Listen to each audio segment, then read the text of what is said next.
বস্তু আছিলে যে অসম ত্ৰিপুৰা নহয়, অসম কাশ্মীৰ হোৱাৰ দিশে আগবাঢ়িছে। এই ক্ষেত্ৰত আমি এইটোৱে ক'বলৈ বিচাৰিছোঁ যে অসম কেতিয়াও ত্ৰিপুৰা নহয়, কিন্তু খুব সোনকালে অসম কাশ্মীৰ হ'বলৈ গৈ আছে। অসমত কোনো বঙালী মানুহৰ পৰা অসমীয়া ভাষাৰ সংশয় আহি পৰা নাই। অসমীয়া ভাষাৰ যদি সংশয় আহি পৰিছে তেতিয়াহ'লে কাঠফুলাৰ দৰে গজি উঠা ইংলিছ মাধ্যমৰ, ইংৰাজী মাধ্যমৰ স্কুলসমূহৰ পৰা। গতিকে এই কথাটো লক্ষ্য কৰক, আজিৰ অসমীয়াৰ জাতীয় সংগঠনবিলাকৰ নেতাবিলাকৰ ঘৰৰ ল'ৰাবিলাকে কিন্তু 69 মানে কি পাবা, 68 মানে কি পাবা বুলি সুধিবলৈ বাধ্য হৈছে। কিয় বাধ্য হৈছে? তেওঁলোকৰ নিজৰ ঘৰতে অসমীয়া ভাষাৰ প্ৰচলন নাই।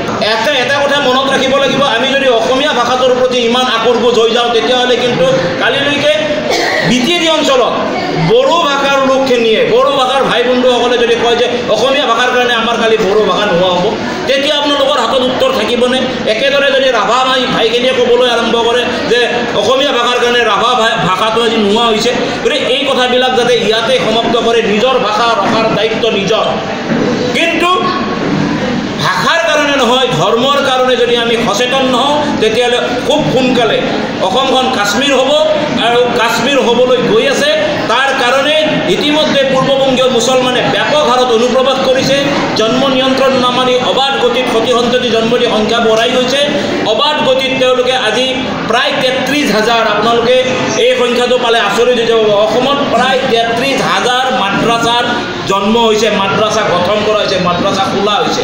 আৰু এই মাদ্ৰাছাবিলাকত কণ কণ শিশুবিলাকক মানুহ কৰাৰ পৰিৱৰ্তে তেওঁলোকে এই কণ কণ শিশুবিলাকক জেহাদী কৰিবলৈ গৈ আছে। গতিকে এই জেহাদীবিলাকে কিন্তু পৰৱৰ্তী সময়ত অসমখনক কাশ্মীৰ কৰাৰ দিশে আগবাঢ়িছে, য'ত হয়তো চৰকাৰেও একো কৰিব নোৱাৰিব পাৰে যদি কালি ৰেফাৰেণ্ডাম বা প্লেবিচাইডৰ কথা আহি পৰে।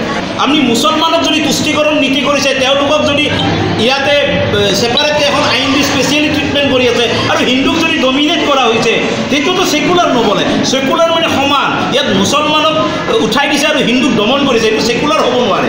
আমি মুছলমানৰ কাৰণে যদি আজি শৰীয়ত আইন দোহাই দি 4জনী বিয়া কৰাই একেলগে ৰাখি 5-6জনীকে বিয়া কৰাই যদি আমি 30টা সন্তান জন্ম দিওঁ, আৰু ইফালে আমি হিন্দুৰ ক্ষেত্ৰত যদি এজনীৰ ডিভৰ্চ নোহোৱাকৈ একজনী আনিব নোৱাৰা হয়, ইয়াত এখন দেশৰ আইন হ'লনে বাৰু? ঠিক তেনেকৈ আমি যেনেকৈ ইউনিফৰ্ম চিভিল কোড আমি ডিমাণ্ড কৰিছোঁ, বা এইটো দৰকাৰী ইউনিফৰ্ম চিভিল, যিহেতুকে আমি ভাৰতীয় সংবিধানৰ সন্মান কৰোঁ, আমি ভাৰতীয় সংবিধানক মানি চলোঁ, গতিকে এখনেই দেশ, আমাক এখনেই আইন লাগিব। মুছলমানৰ কাৰণে পৃথক শৰীয়ত আইন ইয়াত প্ৰয়োজন নাই। ঠিক তেনেকৈ এডুকেশ্যন এক্ট এখনো আমি ইউনিফৰ্ম এডুকেশ্যন এক্ট বিচাৰিছোঁ, যিখন এক্টৰ জৰিয়তে ভাৰতবৰ্ষৰ সকলো ল'ৰা ছোৱালীয়ে তাত শিক্ষা গ্ৰহণ কৰিব। আমি নৰেন্দ্ৰ মোদীক প্ৰধানমন্ত্ৰী হিচাপে বিচাৰোঁ, যদিও নৰেন্দ্ৰ মোদীয়ে কিন্তু হিন্দুত্বৰ কাম কৰা যোৱা 5টা বছৰত বহুত কৃপণালী কৰিছে। আমি ক'ব গ'লে একো কৰা নাই, কিন্তু অনাগত দিনত আমি বিচাৰিম তেখেতে কাম কৰক। এতিয়া আমাৰ ভোটাৰ ৰাইজৰ সন্মুখত এটা এনেকুৱা ধৰণৰ কথা আহি পৰিছে, দুটা বেয়া বস্তুৰ পৰা কোনটো কম বেয়া বস্তু বাচিব লাগে। গতিকে কংগ্ৰেছটো পাকিস্তানৰ সমৰ্থনত অপেনলি নামি গৈছে। গতিকে